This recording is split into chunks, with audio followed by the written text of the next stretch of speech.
session. I am Dr. R.S. Wagstaff, and I serve as the AAAS STEM Program Director, the lead for our HBCU Innovation Initiative, as well as the Principal Investigator, or PI, on the National Science Foundation grant that supports this work. And while we're at it, we have been going through some challenging times, so I just want to, give a shout out to our National Science Foundation program officers and all the staff. They are in our thoughts, in our thoughts and prayers right now. So I definitely want to acknowledge the National Science Foundation for continued support of this effort since 2017. So I want to acknowledge them. So before we get started, I will be handing this off to Pam. I want to go ahead and thank Dr. Feeney, Dr. Anwar, Dr. Ladson. I'm not sure if Dr. Mitra can join us, and also Nina Archie. I want to thank you all ahead of time for taking time out of your busy schedules to join us. We will be, as always, recording this and sending you the recording and the slides. Feel free to take notes, but you will be receiving the recording and the slides as we always send you after this. So without further delay, I will pass this over to Pam. I do want to just acknowledge you all again. Thank you for joining this session. We have seen a marked increase in participation over last year. So I just really want to thank you all and acknowledge your commitment to this process. It may seem like a lot, but everything that we do, not just these sessions, any type of trainings and webinars, anything that we put in place is to help you present the best product and innovation possible, not only at the showcase, but to help your development and share opportunities for you. So I just want to acknowledge your, hard work and commitment thus far, and just thank you all for joining us today. I will now hand it off to Pam.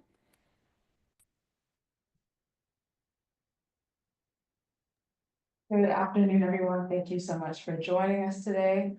So today's session is basically going to be split into two parts. We're going to have a review of the quad chart of what we discussed during the last meeting. And I'm just going to share my screen very quickly and pass it over to Dr. Finney. Our computer's a bit slow right now.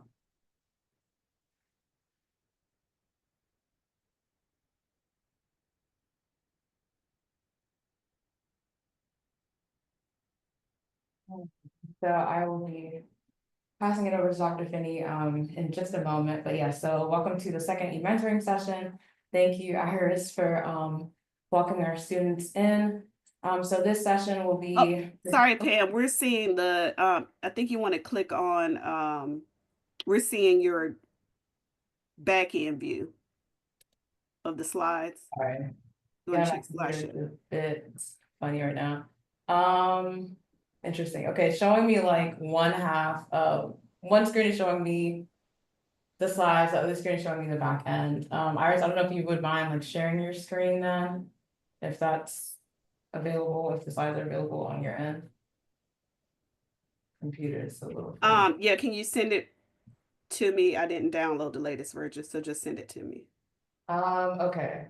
It's probably not as relevant right now. So for the sake of time, I will just pass it off to Dr. Finney. So we're going to have defining your problem statement part 2. We're going to just a quick recap of the first 2 quadrants that we discussed during the last session, needs and approach, and then we'll go more into depth for the second half of the quad chart, reviewing the benefits and the competitive advantage.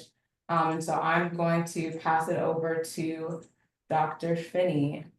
And thank you so much, Dr. Finney, again for your time and even just going over this section again. I know it was very impactful for the students during the last session, so we greatly appreciate it. Great, thank you, Pam. Absolutely. Welcome, everybody. I already got a chance to review your brilliant, beautiful ideas that you put together. And of course, we as AAAS and our team, we want to try to get you to the best possible technology solution that you can. So all these sessions are geared to improve your innovation, get you to possibly a fruitful business, if possible. So I'm gonna start talking a little bit about what we talked last time to get everybody on the same page, and then we'll talk about the remaining part that we didn't get to last time. So as Pam mentioned, this is a joint effort led by AAAS, and thank you for all the thanks to all the sponsors that bring this opportunity to you. I hope you really take advantage of this very unique opportunity across the country. I'm at Arizona State University. We do a lot of innovation related, but this is really unique. So please take advantage of what AAAS is offering through this program. So just to start with the general view of what is innovation. I know everybody in this group is innovating, but remember, when we innovate, it has to be a new value for somebody that cares, like some customers. So if you miss either the new value proposition or the customer, then the whole innovation falls apart. So some of you were talking about like what is the innovation in terms of technology or process. Anything and everything that change or improve the product, service, process, system, any of those could be innovation. It doesn't have to be necessarily a gadget or a new product. It could be even process or services, but you have to create added value, new value for your customers. And you need to know your customers. I showed you last time this big chart, which is needed for every business. But since you are at the beginning of the step, we're going to only focus on the red box here. I know when you actually come up with this at the end of this program, if you are really going through creating a business, you have to think about the channels, relation, revenue, business, and everything else in this chart. But we're going to focus on value proposition. And with that, I want to ask you to write in the chat box, what is the number one cause of failure?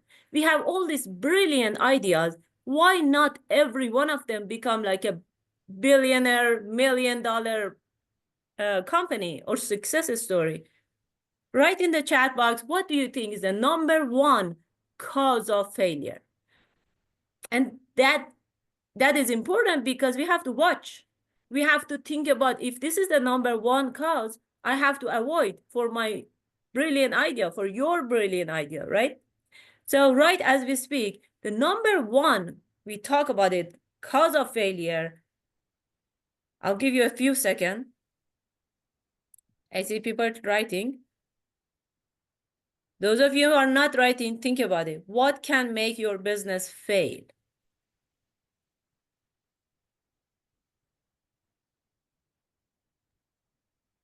And that is actually building something that nobody wants, nobody needs, which is so important, make it so important to think about what is the need? What am I solving? Is this a real problem?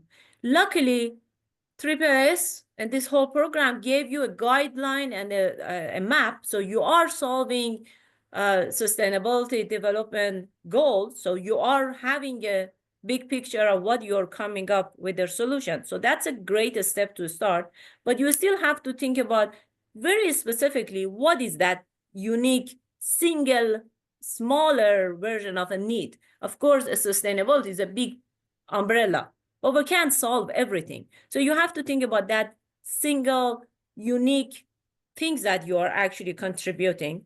So you can see here a bunch of things that can make a business fail. Number one is building something nobody wants. So I will do a little bit more focus on that. And I had the chance of reviewing all of your quad charts that you submitted.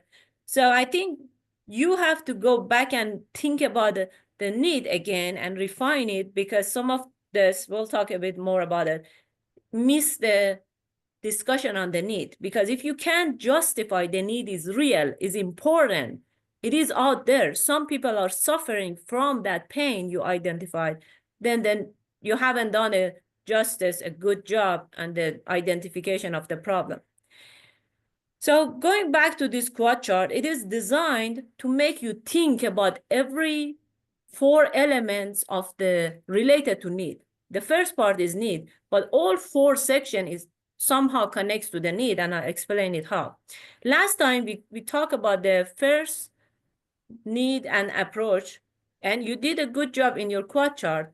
But going back to think about the need, well, if something is really needed, of course, other people are trying to solve it. So that brings us to the competition. Even if they are solving in a different way that you are doing, somebody out there is trying to solve it. And that's the part that almost many of you missed, to identify who is also trying to solve the problem that you identified. I'm going to give you a simple example of, let's say I have a stomach ache. What's the pain? Right there is a stomach ache. But go to grocery or Walgreens, there are many medicine for that stomach pain, right? So they are made by different pharmaceutical companies. So there are competition, even for that simple thing as a stomach ache, there are a bunch of people trying to solve it. So in your case, when you actually identify a need, a pain, there are other people out there who also identify that need. They may or may not solve it the same way, but they are still your competitor. So this section, the last part of quad chart, which we'll talk a little bit more about it, is super important, because if you don't know who else is trying to solve it, you're not serious about the problem. You have to recognize who else is doing it, and it will help you to also learn from them the way they are doing it, the way they are going about the business. So then you can not only learn, you can also see who you are competing with. And if there is, some of you said there is no competition. If there is really no competition, maybe the problem is not real. Maybe nobody is caring about it. So we have to double check. If there is, you think there is no competition, maybe you didn't realize the problem properly.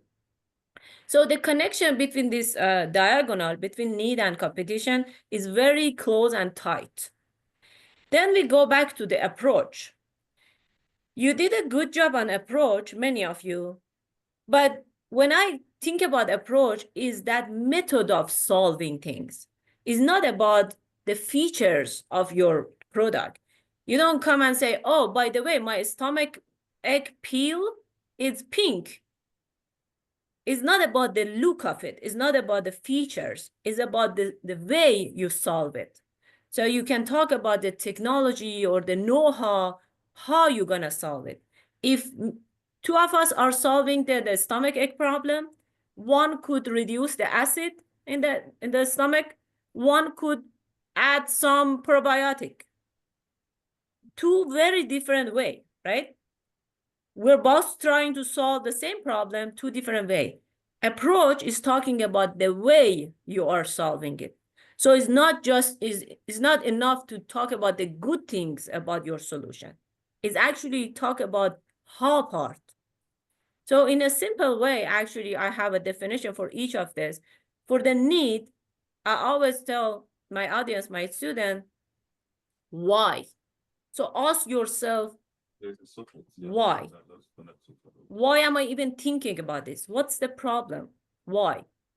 The approach, on the other hand, is how. How am I going to solve it? So whenever you get yourself to think about the approach, ask yourself, if I have this $1 million today, how am I going to develop this solution? It's all about how. Then we get to the competition, which is who else? Who else is doing that? And that who else is super important, because almost all of you missed it. Is this still working?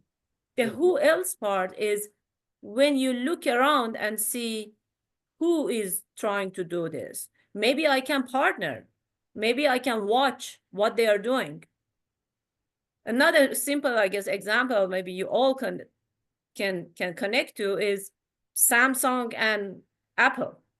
They both make a smartphone. They are competitor. They're solving the same problem. They are competing at the same time. So you need to know who is competing. And you may say, well, I'm not a business yet, so I don't know. But yes, but there are people who are solving the same problem. They are your competitor. When you come to the market, customer will come and buy that stomach pill. They will look at, oh, this company is solving it this way and this one that way. Which one do I buy? So you are competing. And the competition, one thing many of you miss is not always about the cost. Many of you at the end say, oh, I'm better because I'm cheaper. You don't have to be cheaper. You have to actually identify, because competing on cost is something, but it is possible for big companies to actually knock you down if it's just the cost. They can reduce their price temporarily and kick you out of business. So cost is not the only thing you have to hang on. And I saw many of you talk about the cost. So be careful, identify your value proposition to a point that you have something strong that you can defend and you can come to market with that value proposition. What is unique about your solution? And then finally comes to the benefit. Many of you did great job on the benefit. I'm proud of you. You all know what you can actually bring into the customer if you come to market with this idea. So benefit part, most of you did well. Again, on the benefit, many of you talk about the cost, but think of other things. What would other benefits you can create by having this technology come to market or solution? So the text you can see under each of the quadrant here that Pam also shared with you this guideline. These are really guide for you to think. If you read about like under approach, I wrote, what is your compelling solution to the specific need? That's just to guide you how to narrate, how to fill out each box. So please read when you're refining your quad chart, read each of these guidelines or hints under each box before you replace it with your text. We ask you to keep the format.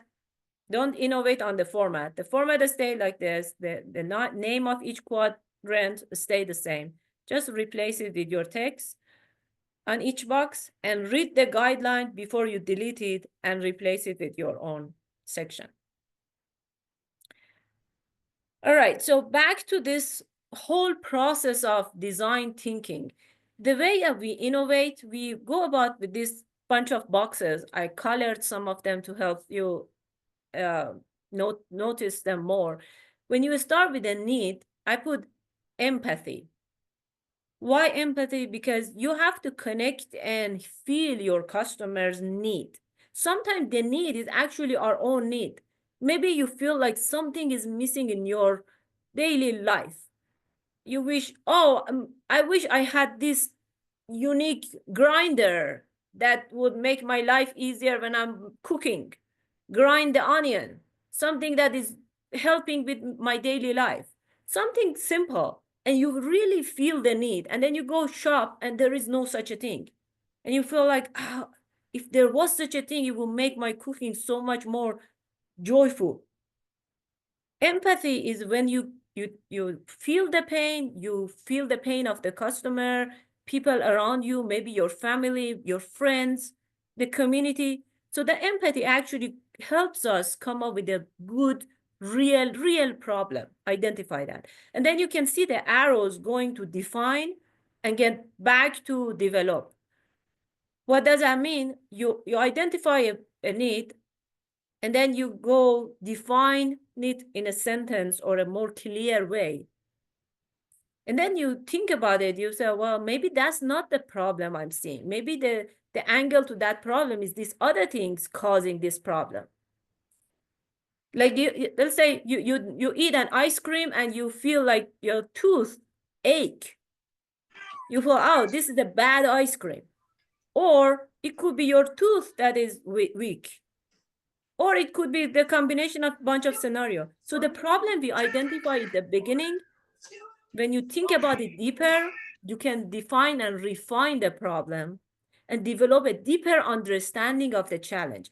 The challenge may not be the one you saw at the beginning, on the surface. There is this other example, maybe it helps you figure out the need part. There was a study actually that showed the more ice cream, the more heart attack. So people thought, wow, ice cream is causing heart attack. And then the deeper study showed, no, ice cream consumption is higher in summer. Heart attack is also higher in summer.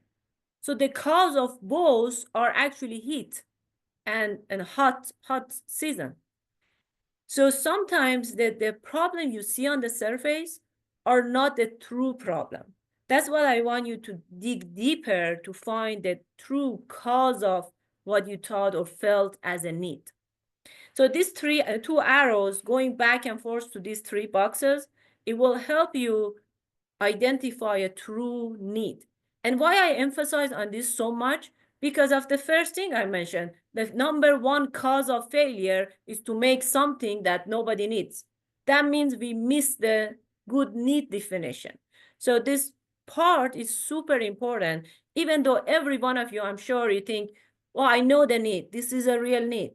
If you dig deeper, you may make sure, yes, it is a need, or you may refine it. So please go back and think about the need, make it super specific, and think deeper and deeper to see if the need you find is truly the need you're solving. Which comes back to this other part of the chart as ideate and prototype. What ideate means, after I know the need, let's say the need was a stomach pain. So I know the need.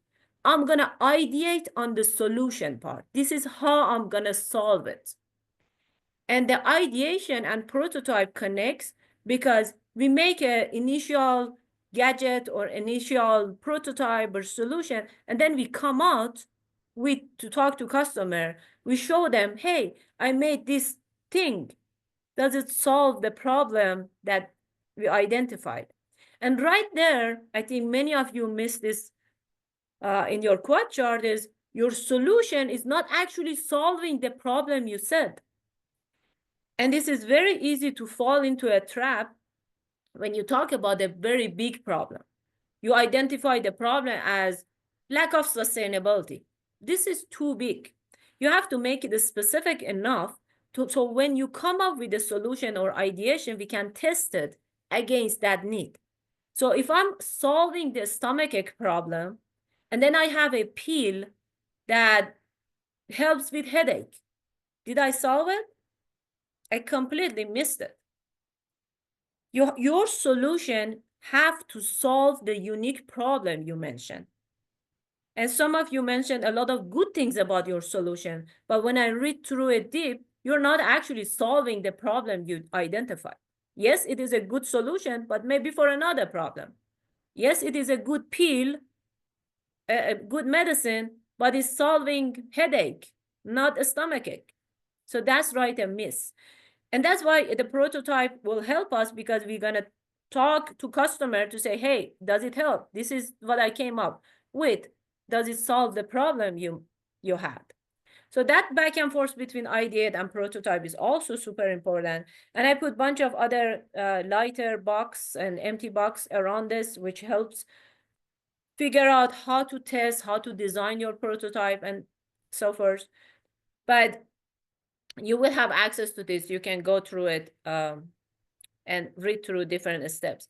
But again and again, I will emphasize the need has to be your top emphasis. Then is the solution, the approach. And then back to this figure doesn't show the competition, but ultimately everybody else who is solving this stomachache problem is my competitor. Why do I care? I need to learn to see how they are solving their problem, because that would help me refine my prototype, refine my idea. And it helps me to decide how to come to market. If I know their strategy, their value proposition, it will help me decide my go-to-market strategy to win. Because I know the strengths, the size of my competition, who is competing with me, that would help me strategize. So do not underestimate the quad chart power to give you a very good pitch. And I know we are asking you to start thinking and putting your pitch together.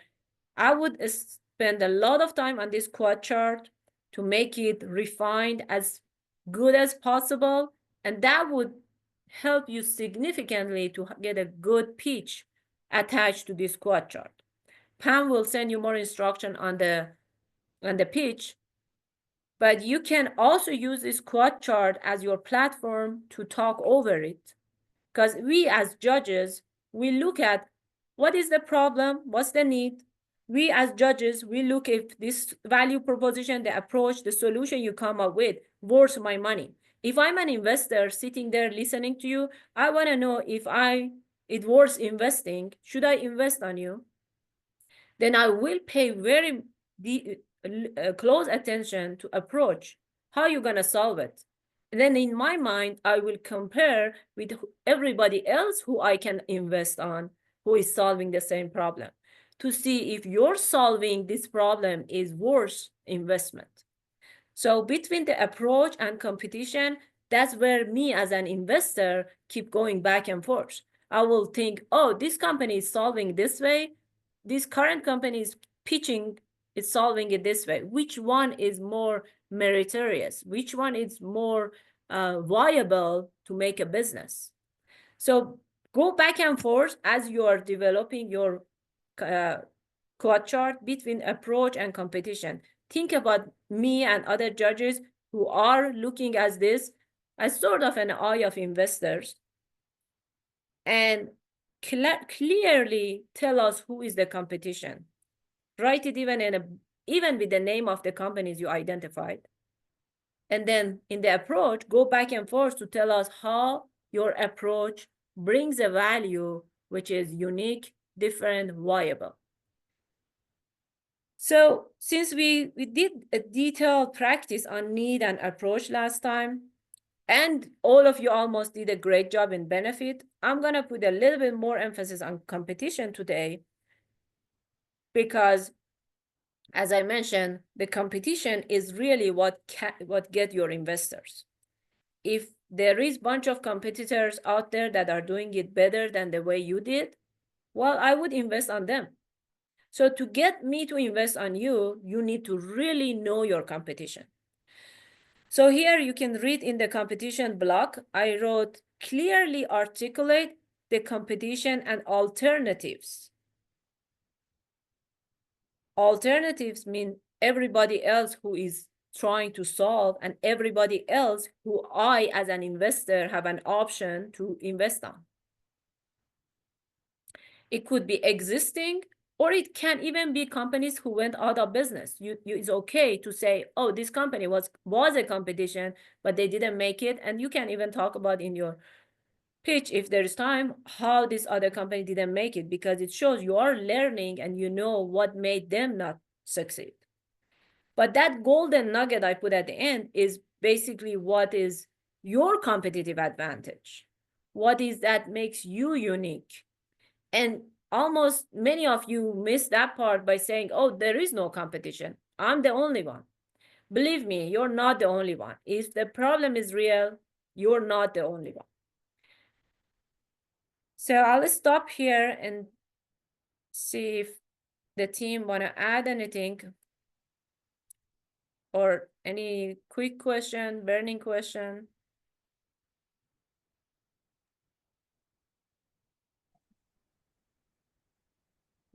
Yeah, I thought someone come off camera, so I was like, I don't know if they're about to ask a question. But we're gonna pause in just this moment. So we want to acknowledge that another advisory board member, Miss Nina Archie, she has joined us. She just came off another meeting, so I definitely wanted to take the time to acknowledge her presence here. We're actually going to pause at this moment and see if there are any lingering questions. We will also have like more time dedicated to questions as well.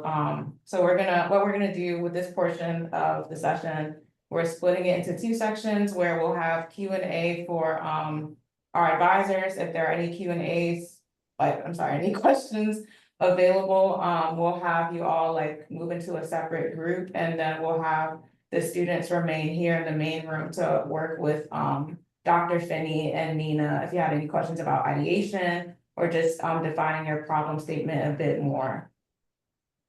I know we have like a couple advisors. I thought we'd have more on the call. And thank you so much to Dr. Susan Anwar and Dr. Velma Latson as well. They're very well seasoned advisors that have been working with the Making and Innovation Initiative for quite some time. And so we want to acknowledge them and thank them as well for their time here. They're not just here supporting their teams, but they're also here to provide some gems of wisdom from what they've been able to glean over the years for our advisors that are just starting out.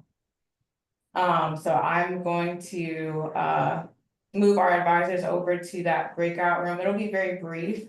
Oops. Yes, and okay, sorry, Nina, I just saw your question. Yeah, so I'm gonna move folks over to the breakout room, specifically our advisors, and then keep the rest of the students here if you all have any questions for Dr. Finney and Nina. And let me know if that, Iris, if you feel like we should pivot another direction. Okay, cool. Thank you so much.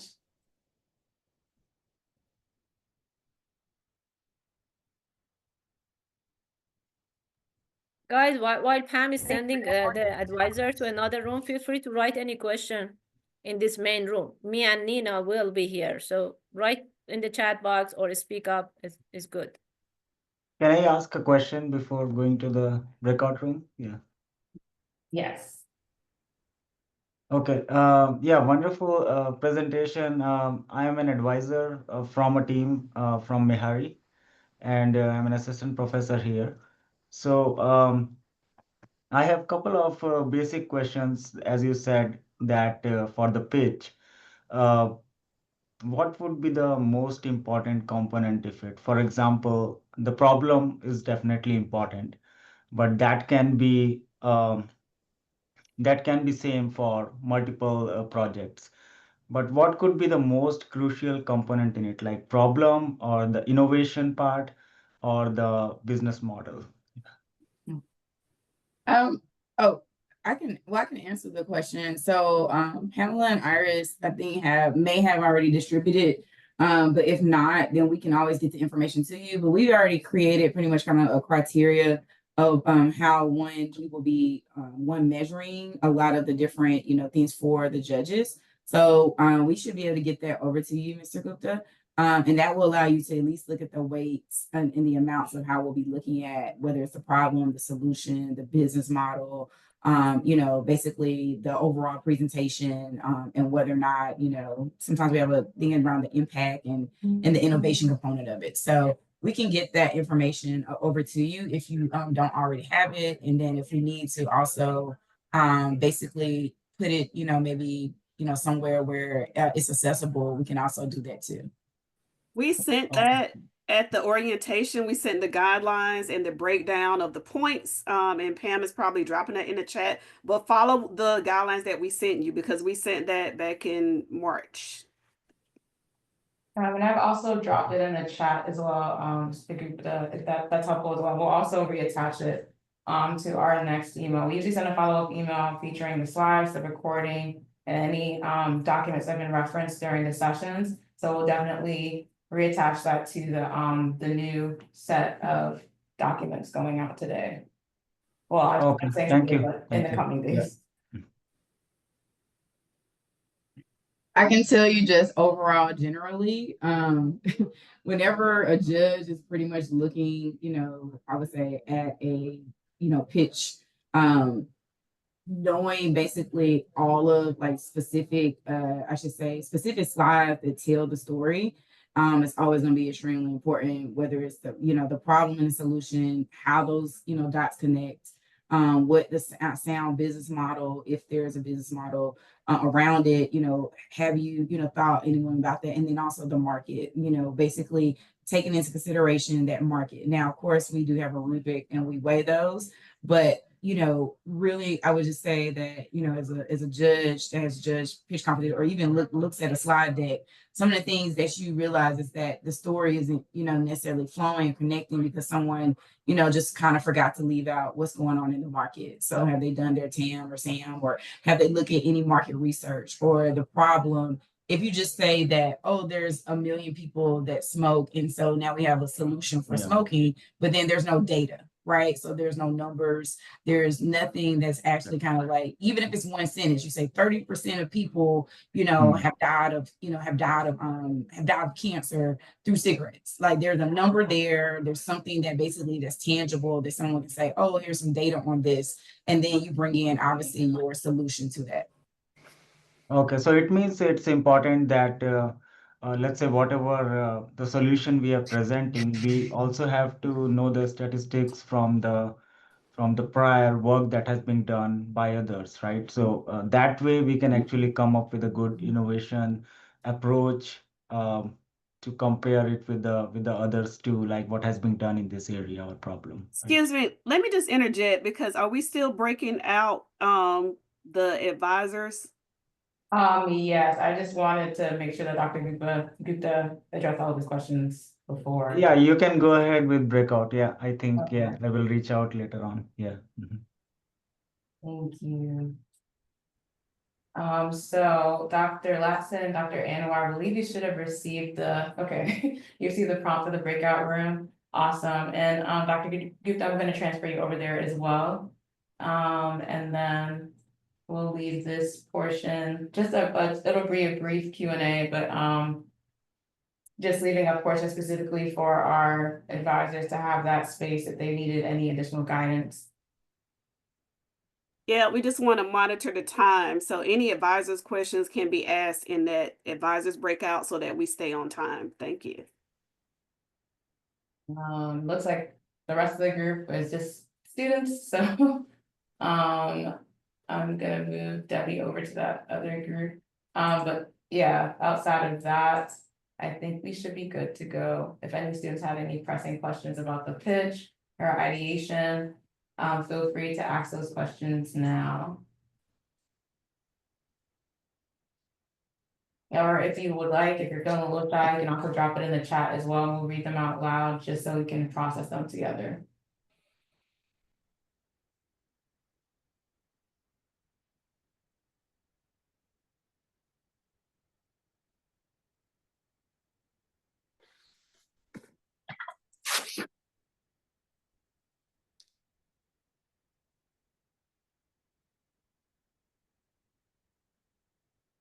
Bukata, did you have any questions? Sorry, so you came off mute. My apologies. Oh, no problem. Just want to check in.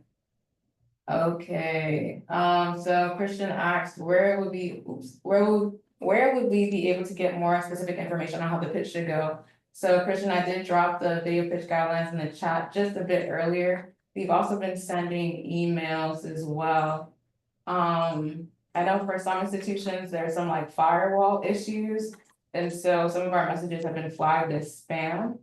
So I would see if you can double check your email settings to make sure that we're not flagged as spam, because that might be why you may not have received that.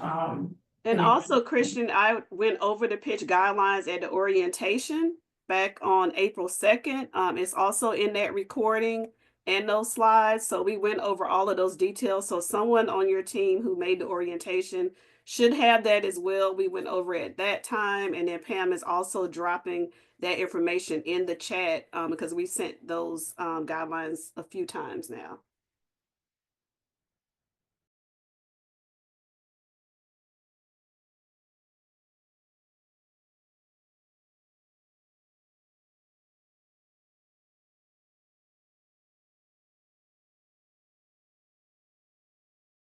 Okay, so someone asked a helpful question. Should our recorded video using the slides presentation given be exactly the same as what we present? Or can we use our own presentation template, but ensure we cover all the required information on the rubric?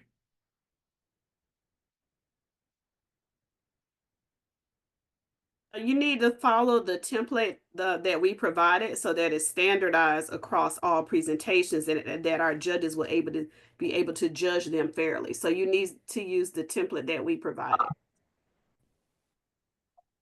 Now let's shift to a somewhat.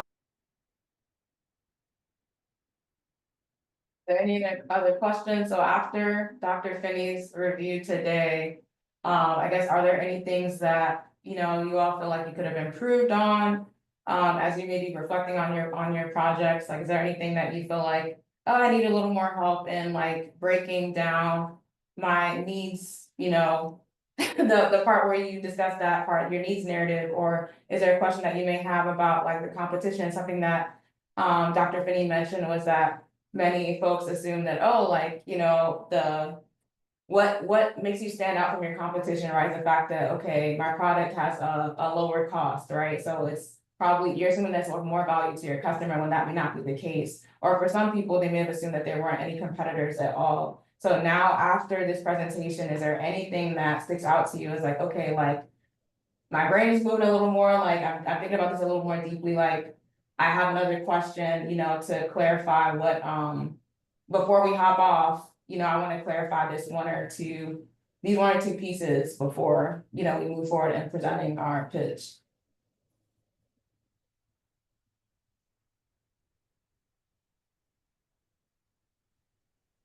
I guess Pam also sent you a list of all the pitfalls and mistakes that I found on the code chart you submitted. So even if some of those is not specifically yours, I made a complete list of everything you guys have missed. So it helps if you look at that list that she will send you later to see when you refine it, address those problems.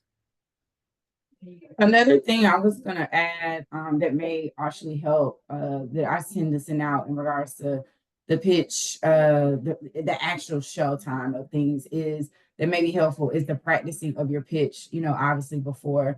So, I mean, there's several different people that actually do like perfect your pitches and, you know, pitch practices. But then there's also, you know, just you actually taking the time to actually, you know, basically do it yourself.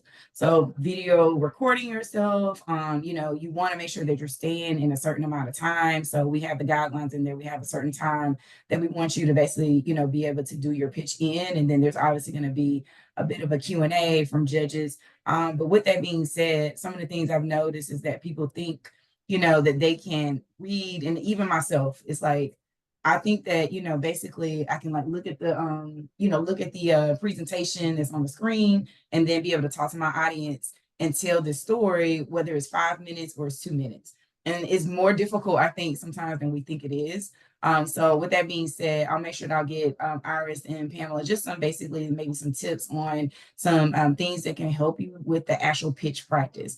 And then also if I run across any like, you know, perfect your pitch, you know, type of opportunities that are maybe virtual or something where basically all you need to do is just register and, you know, people will give you feedback. That will also be something that maybe be able to help you, you know, during this time.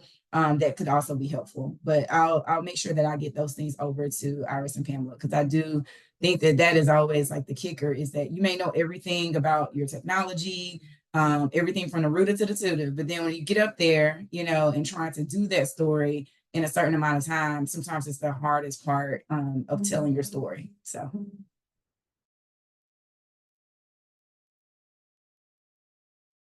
There's a question on the chat. Do the video submissions due this weekend and subsequent assignments we are given add or take away from the score or metric for determining a winner?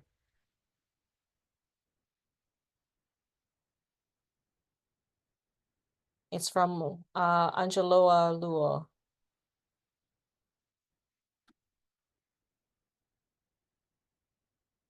Iris, you want to take that one? Yeah, we actually, based on Dr. Finney's feedback, we have extended the deadline, so it's no longer due on May 19th. I think we decided May 21st to give you all a little more time, but Pam will drop that in the chat. And let me see what the question was.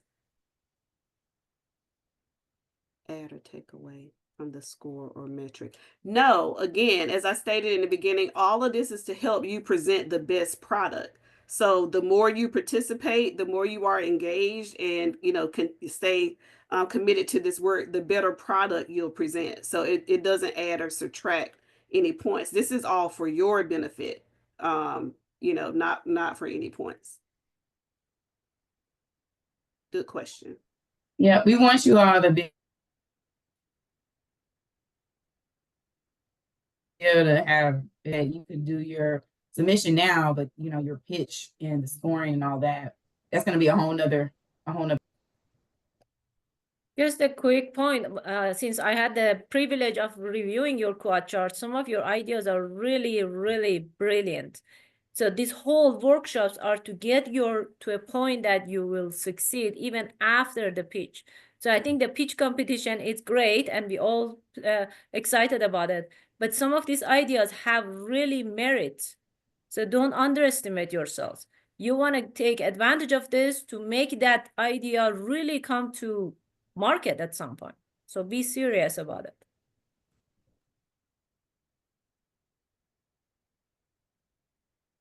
I think we have one last question. And are we still able to submit the quad chart assignment so we can be advised and critiqued on our project outlines? Dr. Finney, do you want to take that, or Iris? Yes, we actually, if you submit it along with your pitch on the date that Iris just mentioned, we extended it to allow you to refine your quad chart. If you haven't submitted a quad chart, then do so by this deadline. If you already submitted a quad chart, I made a list of mistakes that you guys made. So I would love it if you refine your quad chart based on the guidance that I put together. The mistakes that I found. So if you address those and use some of the discussion today to refine it, I will be happy to review and guide you again on this final version. But the refined version would be the one I will review and provide inputs. If you haven't, yes, do so. If you already did, please refine it. Right, and we're gonna transition to the polls, but before I do that, I do want to clarify that we did extend the due date for your first round video pitch to May 21st by 5 p.m. so that you also have time to revise your quad chart and turn both of those in. Your revised quad charts and your round one video pitch are now due by 5 p.m. Eastern, May 21st, and I did drop that in the chat. So we are going to transition to the poll now.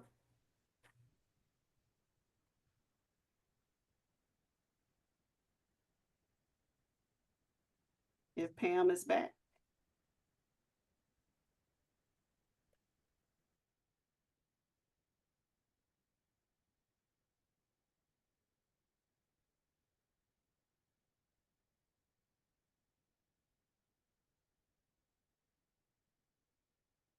Is Pam back to launch the poll? If not, are there any other questions before we start wrapping up?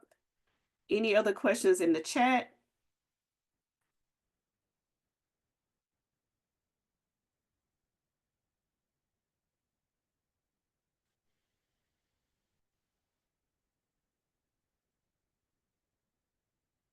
All right, so we should be all set. So we're gonna launch our poll in just a moment. Just want to make sure everyone's back in the room.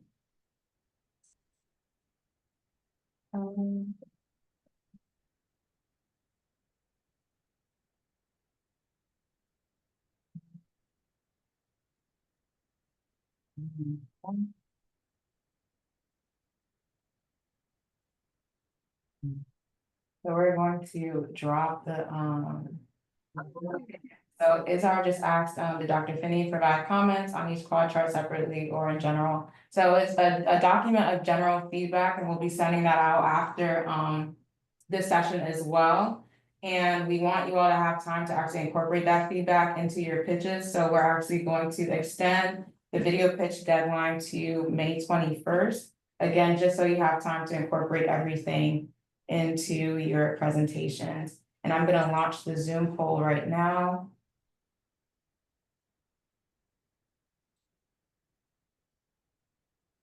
And thank you all so much for, again, your time. We know that it's a significant commitment and staying on for these sessions. And so we greatly appreciate your engagement. And we also want to acknowledge that. And so like towards the end of the showcase in September, we will be offering a prize for the most engaged team. So just continue to keep up the great work and attending the sessions and even providing the summaries for those of you who aren't able to attend the sessions. We appreciate you actually sending in your summaries of what you've gained from the learnings, whatever learnings you've gained from the sessions. And even just your questions that you may have and via email asking us about the video pitch and things like that. We do recognize that, and we want to say thank you for your participation.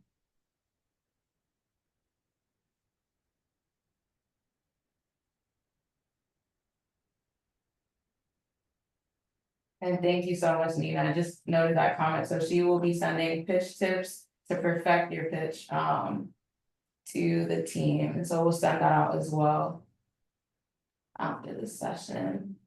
I also want to remind you that you need to sign up for the slots because we have 20 teams. We need to break them out into 2 sessions to be for your pitches to be reviewed by the board. 1 session on June 4th for the first 10 teams. The second 10 teams will give their video pitch on June 11th. I just dropped a reminder. Pam has also sent this information, so it's a reminder that you do need to sign up for these slots. So we drop those in the chat again as well. Looks like there's a question from Lonnie Taylor.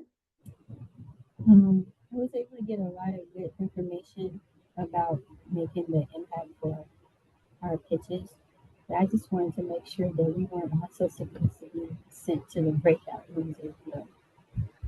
No, so the breakout was only for the advisors. Since there's a large ratio of students to advisors, I just felt like it'll be easier to just transfer all the advisors to one separate room. Okay, just making sure I wasn't missing. Yeah, you're good. Thank you.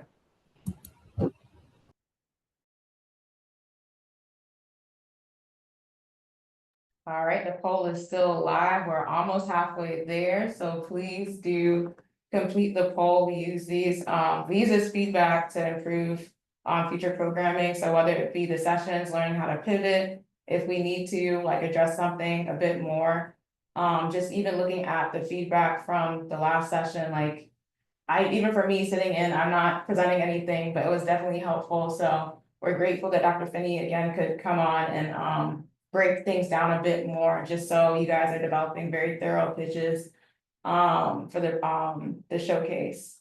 And so please provide your feedback because we are actually looking at your responses to see how we can improve things moving forward.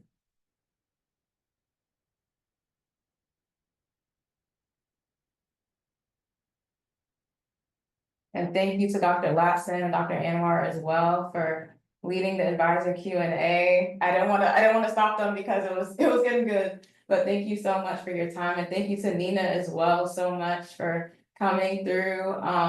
Just all of you. We know you have busy schedules, and there are other things that you could be doing in this time, but you chose to dedicate your time to supporting these students, and so we're greatly appreciative of your support. Thank you so much.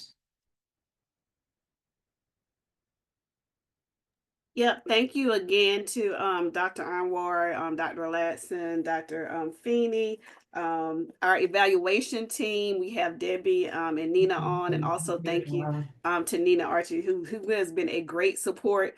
Again, as Pam said, we know you all are busy. Again, we dropped a number of reminders in the chat. This isn't new information. It's what we've been sending you in emails. So we dropped a number of links in the chat, a sign-up link for your pitches, as well as reiterating what the guidelines are for the pitch and where to upload those. So make sure you copy those links before you leave. They again are all reminders that of information that we've already sent, but we dropped those in the chat again as well for you.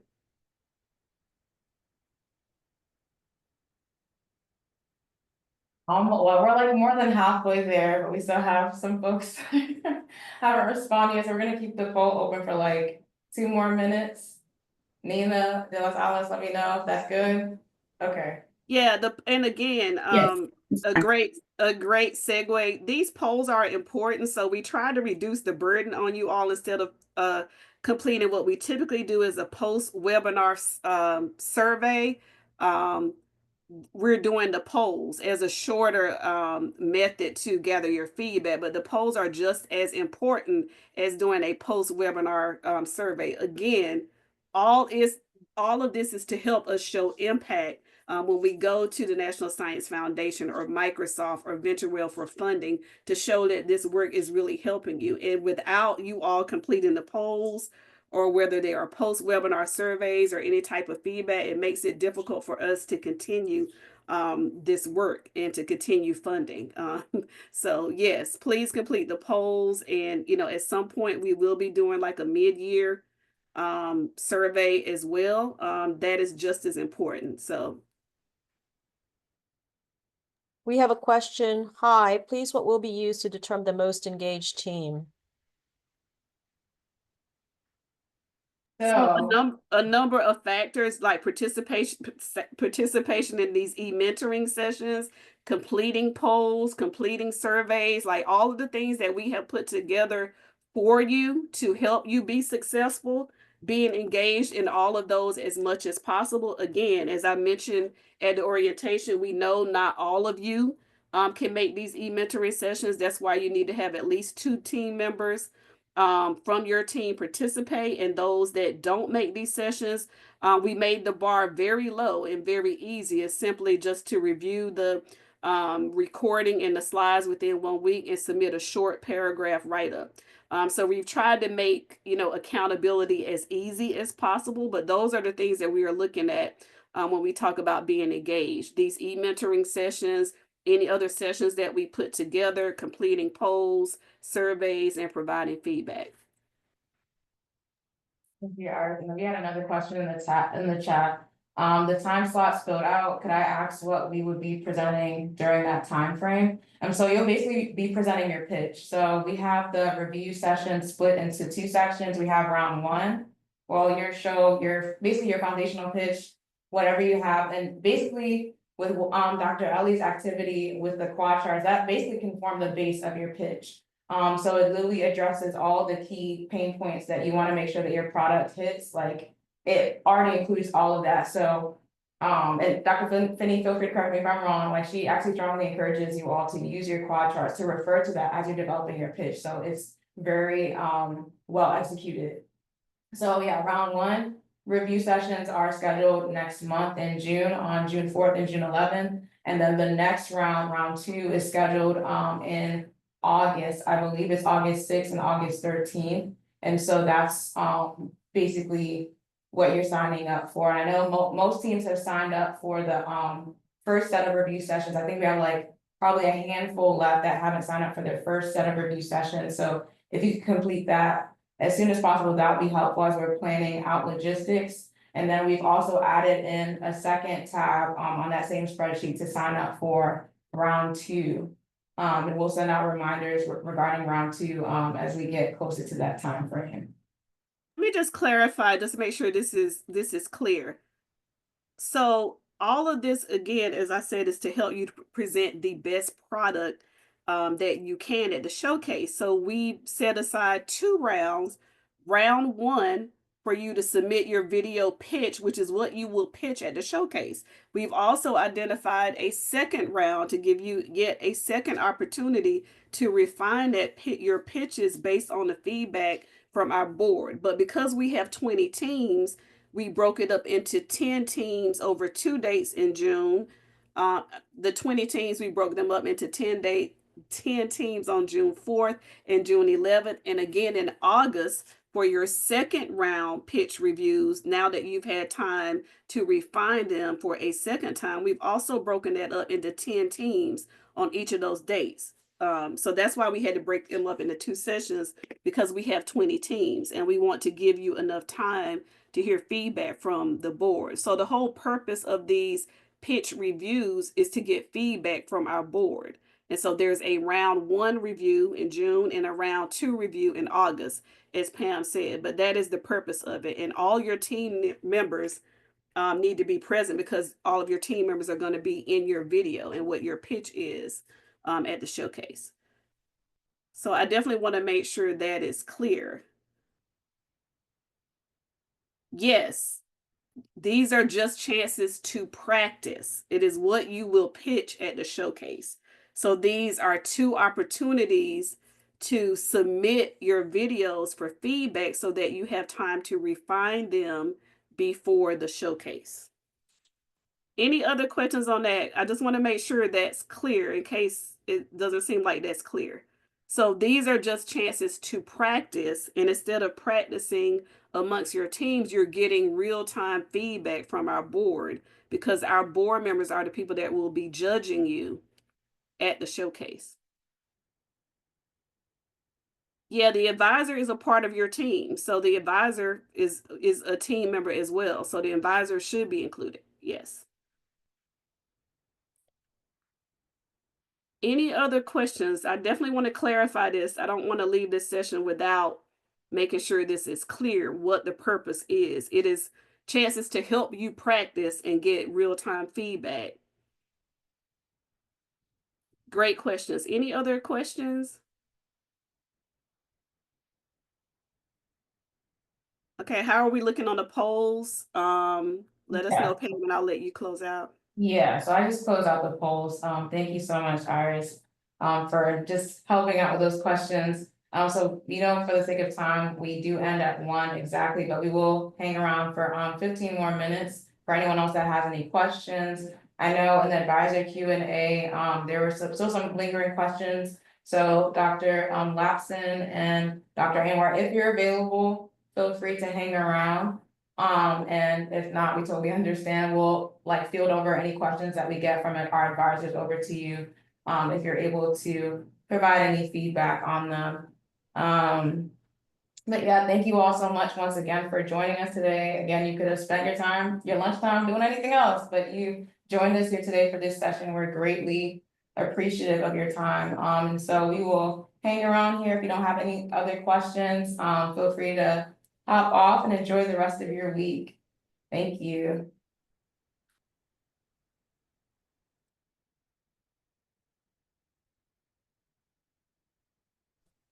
Thank you.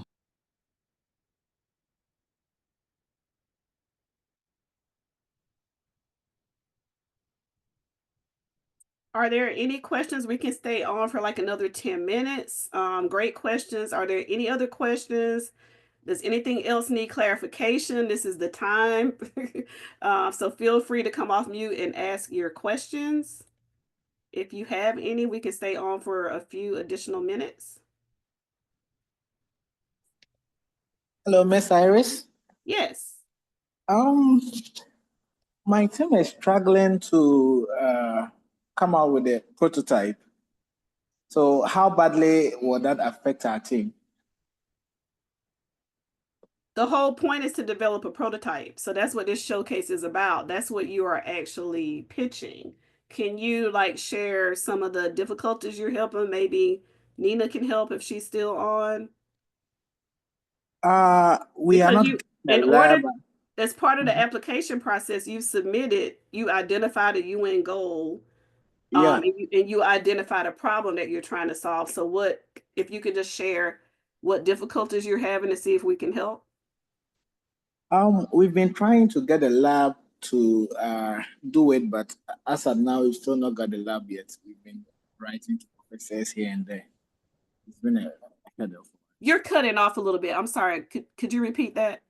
Oh, I'm saying that we are struggling to get a lab to do that, to get a prototype. We've been writing to professors here and there, but we've still no positive feedback. And what is the lab? Is the lab for testing or developing? I don't know if the other advisors can chime in. I'm just trying to understand what exactly your needs are. Could I speak with you backdoors after the meeting, please? This is the time.